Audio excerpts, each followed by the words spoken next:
Hey, what's up guys? My name is Kyle Warner, and today I'm going to show you guys how to take your GoPro footage from this to this.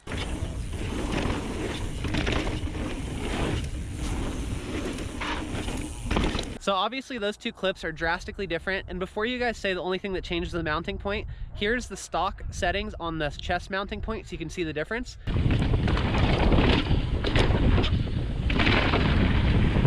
And then here's the tuned footage. So as you can see, there's a ton of differences going on. What makes the tuned footage so much better than the stock footage? I'm gonna show you guys today. There's actually gonna be 5 key points that we're gonna go over in this video. So those 5 things we're gonna talk about today are field of view, your frame rate, your audio, your mounting point, and your stabilization. These settings are kind of based on the GoPro 7. That's what I have and that's what I use to film with. All of these settings should transfer over to the GoPro 8 if you recently got one of those. But my goal today is to help you guys make your footage look better, get some cool action shots, and show all your friends how rad you are. All right, so with all that being said, let's go down to the van and get out of the wind, and I'll show you guys how to set up your GoPro, a couple little accessories that I use to get the best shot, and we'll get you on your way to getting some awesome footage. All right, so now that we're back in the van and we're out of the wind, we can kind of go over the settings. Like I said, there are 5 key points, and the first one I'm going to go over with you guys is resolution and frame rate. Most people know about resolution. You know, you got your 1080p or your 4K. 1080 is basically going to be if you're using mobile or you have like an older computer, you don't want to deal with bigger file sizes and you just want to kind of make things quick and still look pretty good. 4K is higher quality, a little bit bigger file size, a little bit more strenuous to edit. I generally will shoot in 4K just because I don't mind the bigger file size. So I'm not too concerned with what resolution you guys choose. It's kind of your preference. But what I want to get into is frame rate. We've all had those moments where you're riding a trail super fast, you get home, you upload the footage, and it's like, oh man, it looks so slow. And a lot of times that's due to having too high of a frame rate. Most people don't realize that frame rate has a huge effect on how fast the video footage looks. A higher frame rate will kind of smooth out and stabilize the footage a little bit, but it'll make it look slower. And then a lower frame rate like 24 or 30 frames per second will actually make the video look quite a bit faster. So in here, when you go into your settings menu, you're going to see 24, 30, 60, 120, or 240 FPS. So in my experience, 60, 120, and 240 FPS really tend to smooth out the trail quite a bit and make it look like you're going a lot slower than you actually are.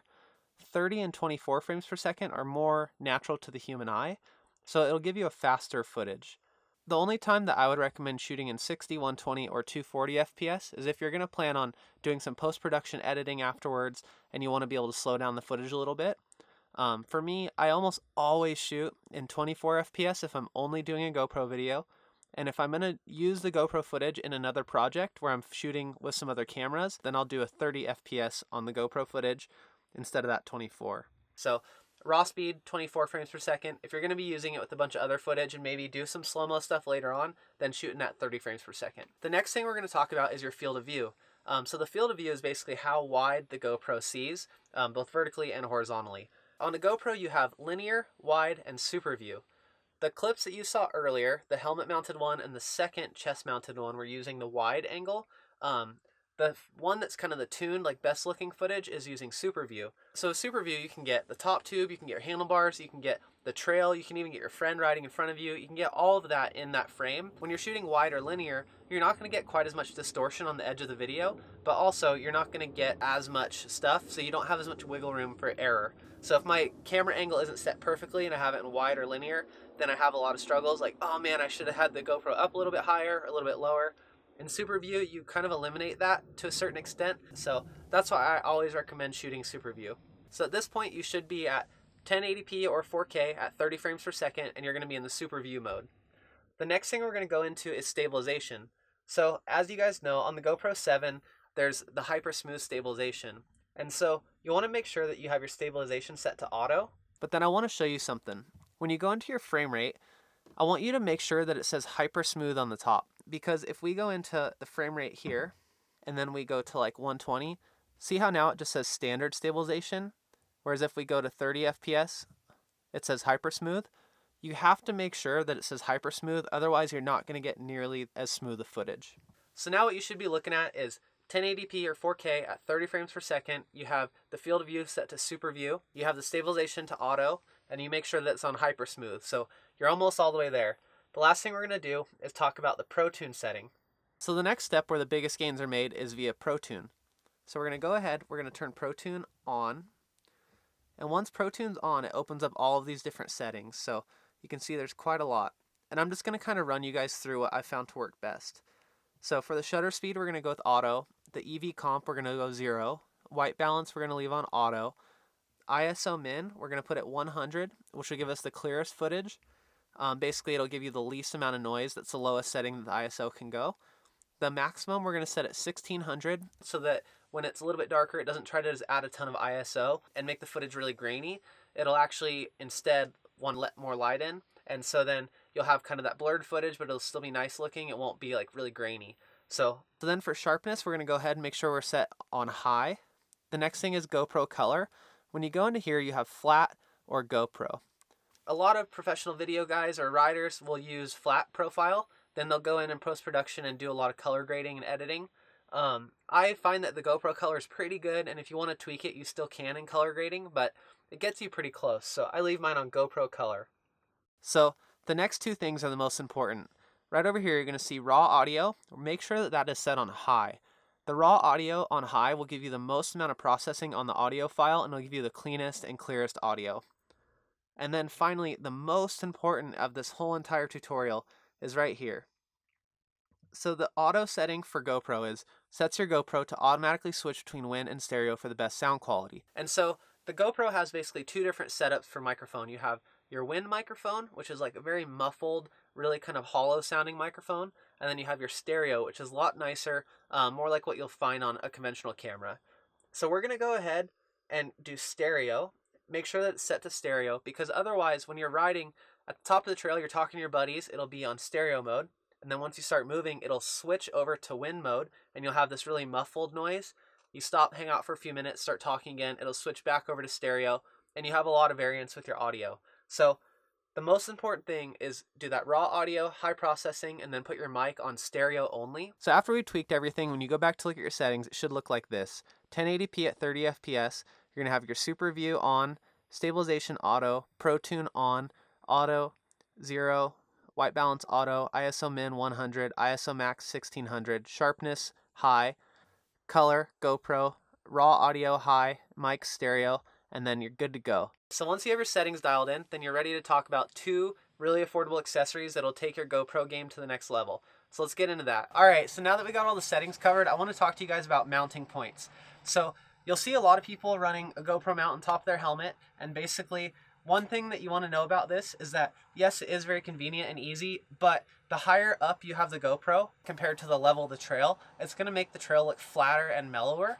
So we've all had those moments where you get home after a ride, you're like, oh my God, I almost died on this one section. I'm so stoked to have my GoPro on. And then you show your friends and it looks like you're riding on a bike path and you hit a pothole. So a lot of that is due to having the camera too high. So with that being said, that's why I think a must-have accessory are these GoPro chest mounts. I'll show you guys kind of what it looks like mounted, but this is my biggest tip. I'll show you guys how I actually set this up.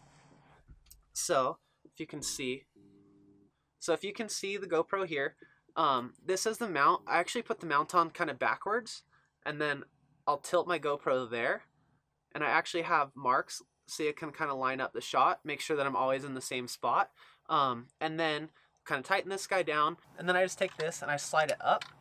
So I kind of have it mounted upside down, but the GoPro does like an auto flip, so it's really easy to deal with the footage being upside down. Automatically takes care of it. So then when you're going down the trail and you're actually at this angle, the GoPro's tilted up just enough to kind of keep everything in frame. You have your top tube, you have your handlebars, you have the trail ahead of you. So this is a really, really key thing for getting good footage. I've tested a ton of these little chest mounts over the years from different companies, and to be honest with you, this latest one that GoPro came out with is kind of the best one I've found. It's really light, it's really simple, it's really comfortable. It also clips together really easy, so you just kind of put it together and clip, you're good to go. So this thing is like a total must-have. I think it's 25 bucks roughly. So if you're serious about getting some footage, then I would highly recommend getting one of these. And then that brings me to the next accessory, which will totally just change the game on your GoPro, and it is this $3 little wind muff. So believe it or not, this little $3 wind muff has completely changed my GoPro game. So like I said, this thing, $3 on Amazon, has changed the game. So the stock GoPro audio is pretty terrible actually, and especially before you do the Protune where you set it to stereo only. So when you throw your GoPro in this little wind muff, it makes the audio sound so much better. It makes the trail sound nice. It makes your voice pop still, but it takes away a lot of wind noise. This thing is the best investment you can possibly get if you're going to be doing GoPro footage.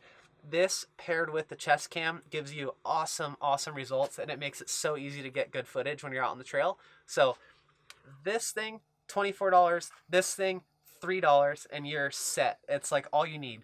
So those are my two big accessories for you guys. Like I said, we went through the settings already. We have those two accessories. Once you get those two things, you're ready to start getting awesome footage. And like I said, I just have my GoPro mounted to the chest cam 99.9% of the time. This is the setup I'm running with those settings, and you're totally good to go. I really hope this video helped you guys out. I know for me it's been a struggle trying to get these figured out, especially the GoPro 7. It took me a while. I thought I had a good setup, and then over time I was so frustrated with the audio. And then finally a couple guys turned me onto the wind muff, especially the awesome MTV guys. I rode with them a lot. They showed me these, and it made a huge difference. So for 30 bucks, you can get that chest mount and your wind muff, and you're dialed. So I hope this helps you guys out. If you liked the video, let me know. If you have any comments or questions, please add them below. I'll get back to you guys. And then if you could please subscribe, that'd be awesome. It'll help me do more videos like this in the future and keep helping you guys out. So thank you guys for everything. I hope you enjoy. Like I said, this is for the GoPro 7, but it should transfer over all the settings and everything to the GoPro 8, and these wind muffs are awesome. So thank you guys. I hope you really enjoyed, and I'll talk to you guys soon. So